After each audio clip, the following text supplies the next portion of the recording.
Look, they gon' love me for my ambition. Beautiful music, painting pictures, this be my vision. Everybody, welcome to a special Complex Ambition unboxing sneaker review. I'm Sound. My name is R.I.P. And today we have a special guest with us. Aside from the unboxing, we're gonna do a quick unboxing of the designer behind the design. Today we have Andrew White. How's it going, man? What's happening? Nice to have you here, bro. Yeah, We're in the middle of our home city. This is where we're from. You were raised here. You were born and raised here?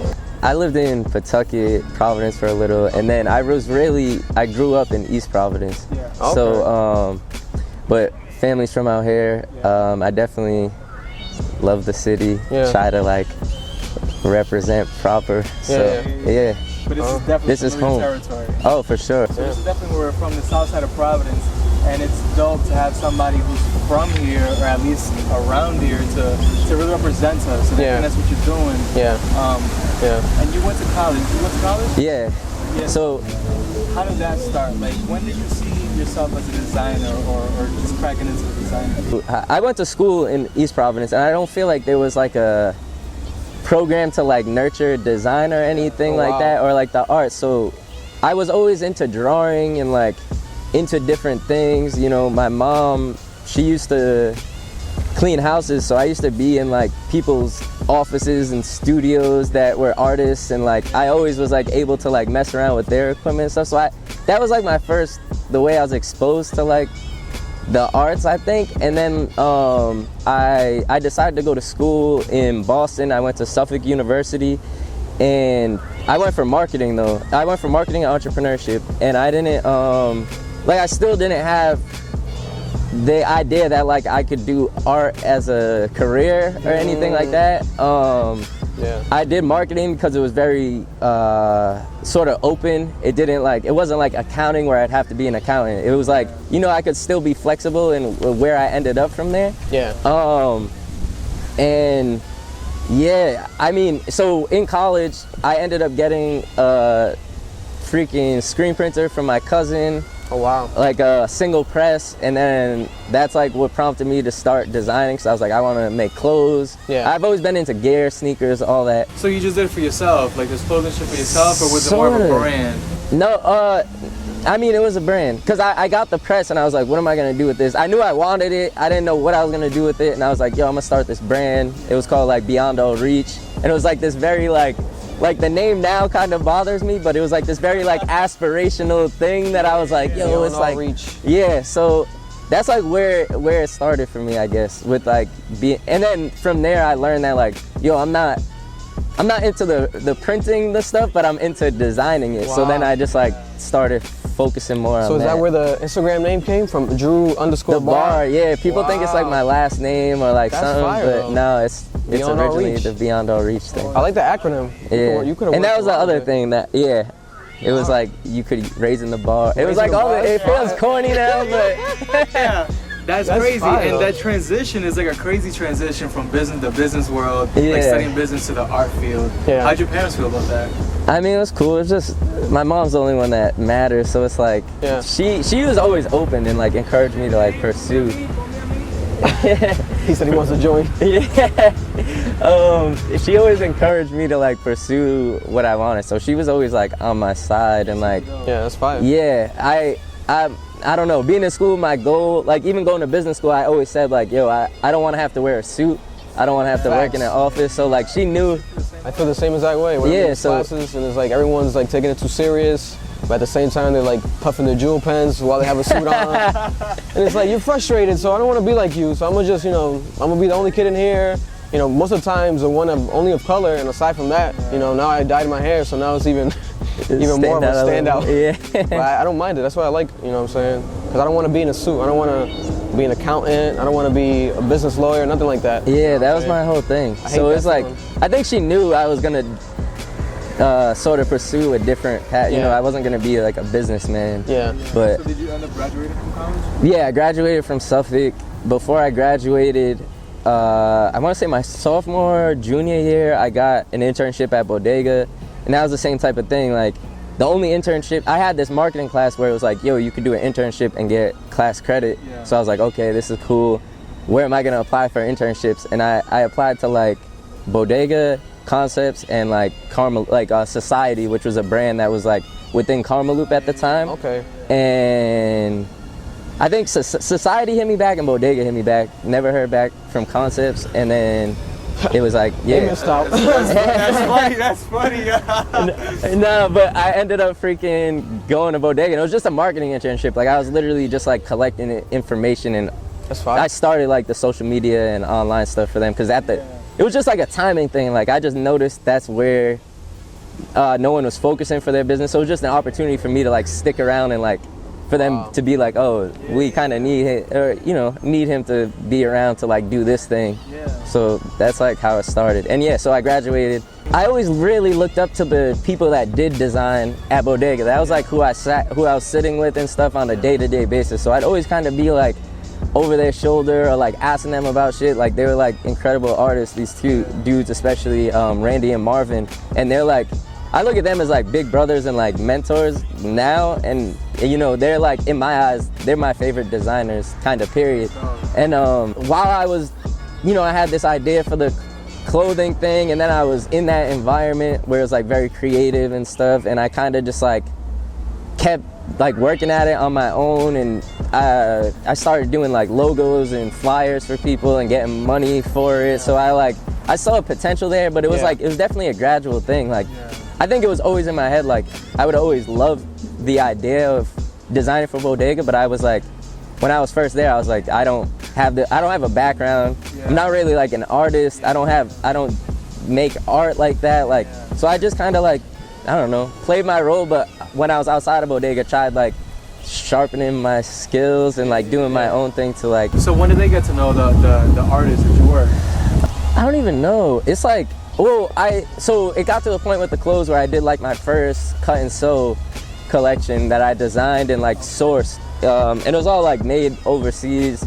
Wasn't anything too crazy, but I just remember it. I mean, in my eyes, that's how it was supposed to go. It was like, I make something to a level where they ask me about it versus me trying to like be like, oh, I got this thing I'm trying to be, because I don't know, it's not bad to be eager, but it always kind of annoyed me when people were like that in a way where they'd be trying to like put themselves on, and it's like, yeah, I know it, Yeah. But so I did this like first cut and sew collection for Beyond Our Reach, and then I think one of the owners or the buyer at the time was like, yo, we should like sell it at the store. Wow, and so then it got sold at the store, and it did well. So I think that's what the first thing that like put me on the radar in terms of like my other skills outside of like the marketing online stuff. Yeah. So how long of a time span has it been from day one to now? How many years? Day one, I think December is 10. Wow. Yeah, I'm like in the 9th. Yeah, because I started, December's the start of 10, because I started, I think, December 2010. That's incredible, Yeah, so it's been a minute. So and I mean, I've just been designing the past year and a half, 2 years. That's crazy. Yeah. That's crazy. It's a lot of long, hard work and dedication. People think it's overnight, but it took you a decade. But it's worth it at the end of the day, That's beautiful. Yeah. That's amazing. I didn't know it was that long of a time span. When is it that you make the transition in the business of Bodega from marketer, helping the marketing department, to now being like a designer? It was like two and a half years ago, and it was like my homie Pat, who does Bandulu, which is a dope brand. He's in New York now, but he held down the design role after Marvin and Randy, who are like the OG designers. He held it down for a couple of years, and then he kind of left to like pursue Bandulu. And then when he left, that space was just open, and it was kind of like, at that point I knew that's what I was trying to do, and it was like that timing. Yeah, it was all timing. What was your first big project that you did?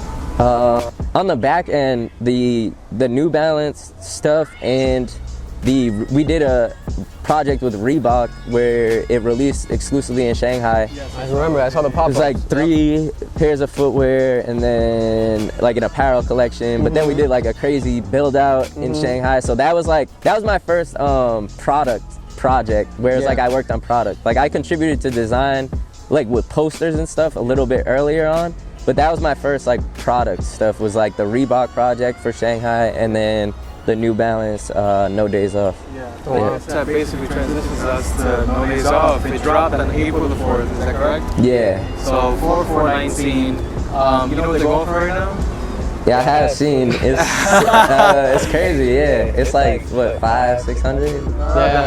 The highest ask on StockX right now is $25. Yeah, no, that's why. You know what I'm saying? So it's insane. And especially for all the sneakerheads watching this, I'm definitely pretty sure that they want to know, like, what is your favorite shoe of all time? Is it the one on your feet? Yeah, I think if I had to like pick one all time, it would be the 4. Bread 4? Yeah, Bread 4. Wow. But it's definitely like, I feel like Jordans are really how I like. When I was old enough to spend my own money on shoes, that's what I was buying. You know, I think Bread 12s, like the original ones, are like one of my favorites because I had that growing up, like at different times in my life, because it came out a few times. But then like classic shit, Air Forces of all kinds. It's like all the stuff like when you were going back to school, and it's like, you know, you were grabbing up. It's like that's where it started. So in the first birth of your collaboration with New Balance was these bad boys right here. Yeah, those are they're a little worn. I've been wearing them, but they're meant to be worn though. I'll tell you that much. That's it's important. And isn't that basically was behind the name, No Days Off? Yeah, pretty much. It was supposed to be like, I mean, for both the New Balance project, it was kind of like this idea of like making a shoe that like was good for everyday wear. It could like kind of, you know, match whatever you're wearing, and sort of like either like, it could be the focal point of the outfit, or it could just like go with what you have on and be like durable, like reliable and all that. 100%. And the name of these again were? Those are No Days Off. No Days Off. And what made you go with that type of a aesthetic of a line to roll with these? Because I know you had a bunch of names, right? Yeah. So what happened was like, honestly, the design came first. I just knew I wanted to make it like this super wearable, durable, like use different materials that we really haven't seen on New Balance. And then when we started getting the stuff back, we were trying to like, originally I wanted it to be like Gore-Tex and all this stuff to really be like indestructible. And then over time, we were just like talking about it, and I was like, you know, it's like never not working, it's like always grinding. Like I had all these other like 25/8 this and that, and my boss was like, yo, No Days Off, like that's what it is. Like and that's like, everyone felt it because it was just a time period at the shop where everyone was sort of like going hard and like, I don't know, really putting their all into all of our projects and stuff. And is the infamous character on the sole you? Is it a representation of you? Yo, so it ended up, it ended up looking like me. I didn't do the character, so this artist out of the UK, 45 RPM is his IG. And he did the character, and I've never met him, so he doesn't know what I look like. We just described, that's crazy. we just described what we wanted. We were like, we want this dude kind of like grizzled, like looking like he's been busting his ass, like on his way somewhere, and like that's very much his style, what the character ended up being. But it's just funny, because then when that came back, my boss said the same thing. He was like, yo, this dude even looks like you. Like, no, it's true. Yeah. So, and you can see it way more with this one. He's on the other one. He freaking, man's is in here, but he's chilling in this one. He's under a palm tree. Yeah, so this is No Bad Days. No Bad Days, the second New Balance by Drew. So this one right here, man, I like this one specifically because of the material. What made you go from that soft kind of like, you know, hairy suede. Like the suede, to now more like a leather vibe? What made you do that? So this design happened first. Wow. Yeah, but so this was in the first round of samples. That was in the second round. We just felt stronger about that one to lead with. And with this one, I kind of just wanted to do the inverse, because it's like a different mentality, sort of. So it's like, so instead of 2 out of the 3 main panels being suede, which is how it was on the No Days Off, this one's the opposite. So it's 2 of the main ones of the leather, and then you get the suede on the one. Wow, that's fire. What made you do the yellow on the end, making it a yellow? To stand out, or? Yeah, I guess because I wanted to do, like, my big thing was like the jewel end, because it felt sort of like nostalgic, like 90s, like, you know, like Forces with the jewel. And And that was something that actually, it just so happened that New Balance was already trying to do. And I don't know, I guess this one just ended up being more of like a, like, because like No Days Off, the colors are more familiar, I think. the people, like the Yeah. purple red, right? And Yeah, then yeah. This Yeah. one, I wanted it to be like, sort of have that, I don't know, it's almost like a trail, like ACG feeling, but Yes. it's a different Yes, palette. yes. Yeah, that was Do the you main think thing. they're for different demographics or the same demographic, or how do you look at them, compare them to each other? I think they're for the same type of person, because like honestly, the feedback that I feel like I've been seeing on both is like, yo, I don't even mess with New Balance, but I mess with these. And Yeah. it's like That's a fact. and that's like a 100%. compliment that like I love that.